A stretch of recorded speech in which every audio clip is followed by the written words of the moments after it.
بسم اللہ الرحمن الرحیم۔ گیپ سے سانپ ظاہر ہو گیا۔ ایک مرتبہ کا ذکر ہے، خلیفہ منصور نے اپنے وزیر کو حکم دیا امام جعفر صادق رضی اللہ تعالی عنہ کو بہانے سے لا کر میرے سامنے حاضر کیا جائے تاکہ میں ان کو قتل کرا دوں۔ وزیر نے عرض کیا، جس شخص نے دنیا کو ٹھوکر ماری ہوئی ہو اور گوش شیخی اختیار کر لی ہو، اس کو قتل کر دیا تو کوئی مصلحت نہیں ہے۔ خلیفہ نے یہ بات سن کر آگ بگولا ہوا اور وزیر سے کہا، تم میرے حکم کی تکمیل کرنا لازم ہے۔ چنانچہ مجبور ہو کر وزیر حضرت امام جعفر صادق رضی اللہ تعالی عنہ کو لینے کے لیے چلا گیا۔ خلیفہ نے اپنے غلاموں کو اس بات کی تائید کی، جب میں اپنا سرتاج اتاروں تو تم فوری طور پر امام صاحب کو قتل کر دینا۔ اس پروگرام کے مطابق سب تیار ہو کر بیٹھ گئے۔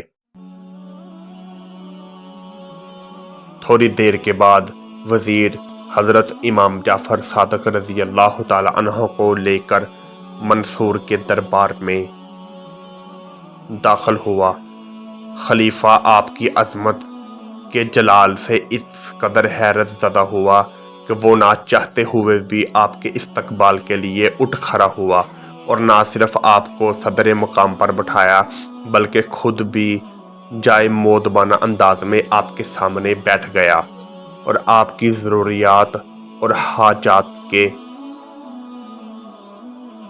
بارے میں پوچھنے لگا۔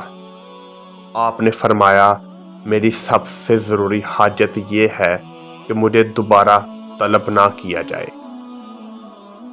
تاکہ میری عبادت و ضیافت میں خلل اندازی نہ ہو۔ منصور نے اسی وقت آپ سے وعدہ کیا، پھر نہایت عزت و احترام کے ساتھ آپ کو رخصت کر دیا۔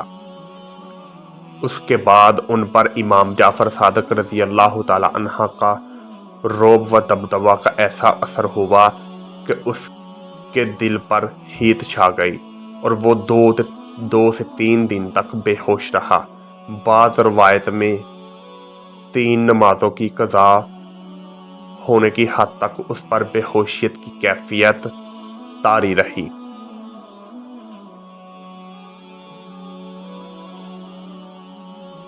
خلیفہ منصور کی یہ حالت کو دیکھ کر تمام درباری حیران رہ گئے۔ جب خلیفہ کے حواس بحال ہوئے